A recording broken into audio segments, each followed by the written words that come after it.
Welcome. In this video, I will be doing a comparison which has not been done before.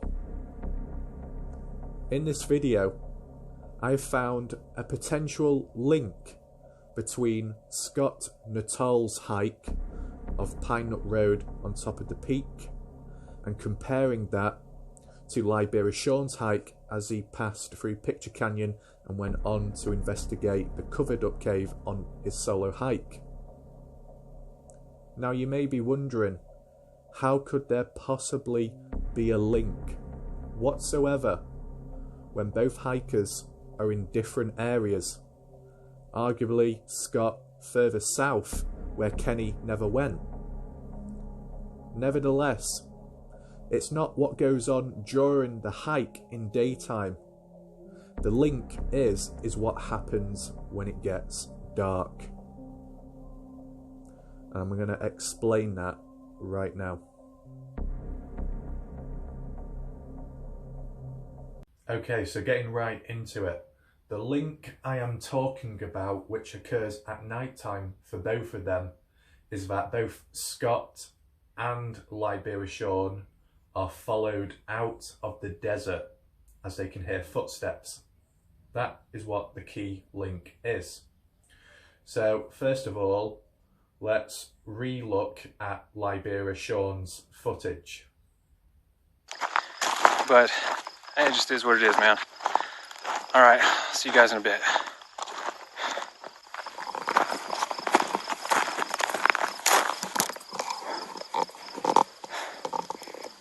I don't know, maybe I'm a third of the way back to the truck, but it's pitch black out here. I can't see anything. Not pitch black, but you know what I mean.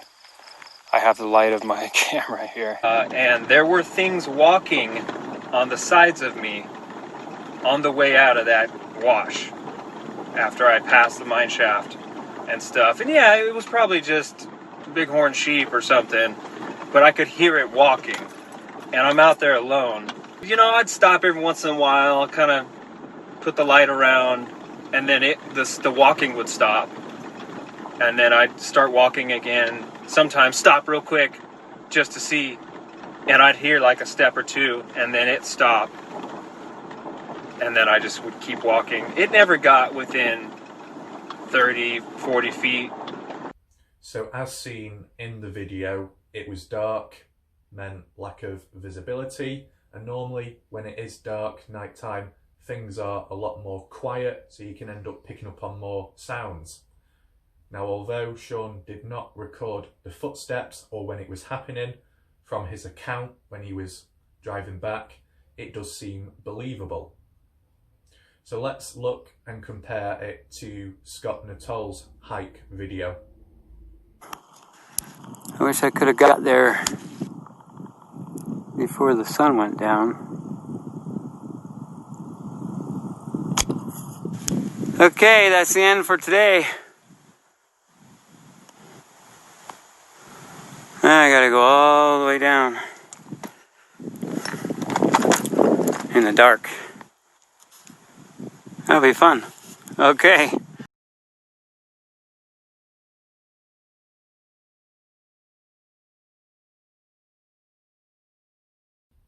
So after looking at Scott's hike video and comparing it to Sean's, what does it mean? So basically I'd say it branches off to three different outcomes.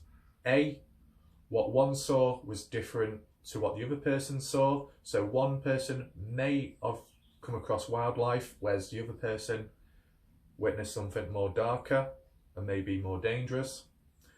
B, what both of them saw was to be of the same thing, an animal, simple wildlife.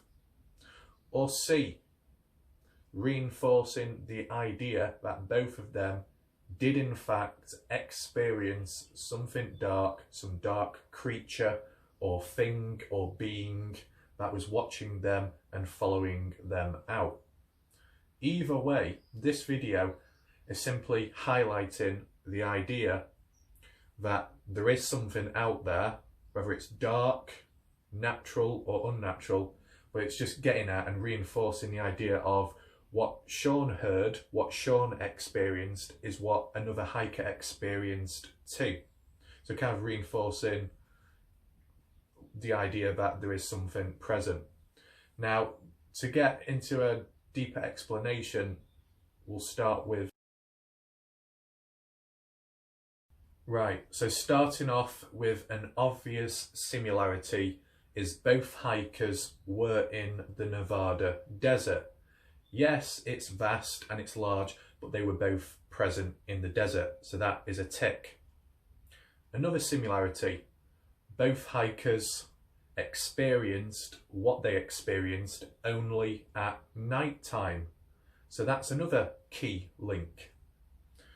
Now, a third link is both hikers did not come across any dangerous wildlife whatsoever when they were present hiking during the daytime. They may have saw the odd few tracks, they may have seen where an animal may have laid or rested when sleeping, but none of them saw anything during the daytime. So that links back to the idea that what they experienced was only present at night, when there is less visibility, when they are more vulnerable. So that's a key thing to take into note.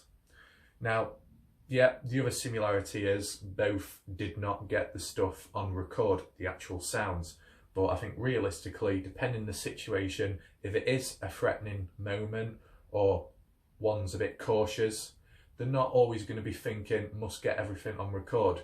Just like how in like a terrorist attack, are you honestly going to get your phone out and record it all? No, because you might be in shock, or you might be in the fight or flight mode. You know, you've got too much to focus on. You've got other things that are more important to focus on, so you're not going to remember to do everything. So that's a psychological aspect at the time of when it happened. So additionally, another key similarity is that both Scott and Libera'Sean both said that whatever was present was following them from a distance. So that's quite interesting, that, because it makes you think, whatever that creature or thing is, it was smart, it was stalking, it was lurking in the darkness, avoiding detection. Now the question is, what intention did that thing have in each different hiker's scenario? Was it the same thing? What was its intention? Now, obviously both Libera'Sean and Scott were armed in some way for protection, obviously, because of the location they are in. Now, although they're in separate locations, as said, it makes you think, what would have happened if they stopped? Now, if we do a small little comparison now, Libera'Sean, as said in the video, is that when he did stop, you'd hear a few little footsteps and then it would cease to avoid detection. And then he'd carry on walking and then maybe stop again. Scott, on the other hand, didn't wait around. He got out of there. But he did say that he did stumble, fall over from time to time when exiting the place, and that's because it was dark. Scott also said that he felt that if he did stick around, like stand still, that whatever it was, from what he's saying, a mountain lion, would pounce on him and attack him. So there you go.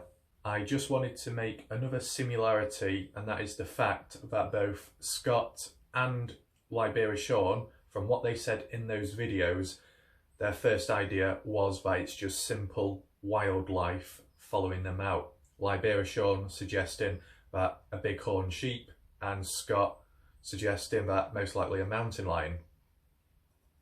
However, that doesn't just come to a case closed, because there is a counter point to Libera'Sean's idea, which I'll get to shortly. So there's only one real difference between the two hikers, and that is location. Sean was more north, I believe, Picture Canyon, whereas Scott was more south. Now, does that raise any issues, any conflict? Not really, because if they both heard sounds, they simply heard sounds. But if we're getting to the idea that it could be something evil, Could be something dark, whether it's infiltrating them, stalking them, whatever. Could it be the same creature? Could it be the same thing if it's in completely different areas? That's what I'm trying to get at. Is it just one thing, or is it multiple of them? Or is it simply that one person had a dangerous encounter with whatever, whereas the other hiker, who was more south, simple wildlife? Additionally, another key difference, which is actually a counterpoint to one of the similarities made, is that whilst both believe it to be of wildlife, if you look in later videos of Sean's after the solo hike, you look at his live streams, you know, he still makes reference back to the solo hike and when he was being followed out. And if you listen, he does bring up that it could have been something else, reptilian, a Sasquatch, some hidden cloaked thing, etc. So it clearly shows us the difference between Scott and Libera'Sean in terms of one's mind. Libera, his mind's more open and he's more open to different theories, ideas, from what I can see at least. So there's that to take into mind. And I guess additionally what links onto that idea is that you see Scott, you see Libera'Sean.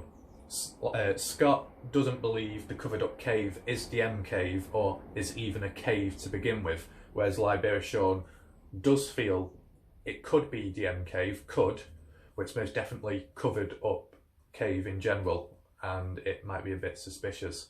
So there's that to take in mind.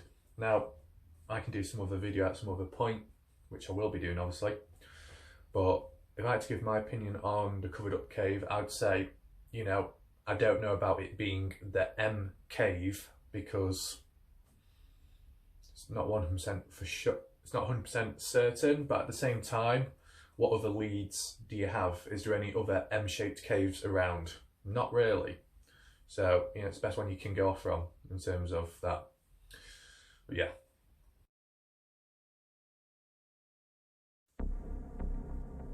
It raises question to what could possibly be out there in the dark which isn't present during daytime. That is one way of looking at it. Now, that is the end of the video. Make sure to stick around for the next upcoming video, which I'll list in the community tab at a certain point in time. I hope you enjoyed this video though, and I'll see you next time. Goodbye.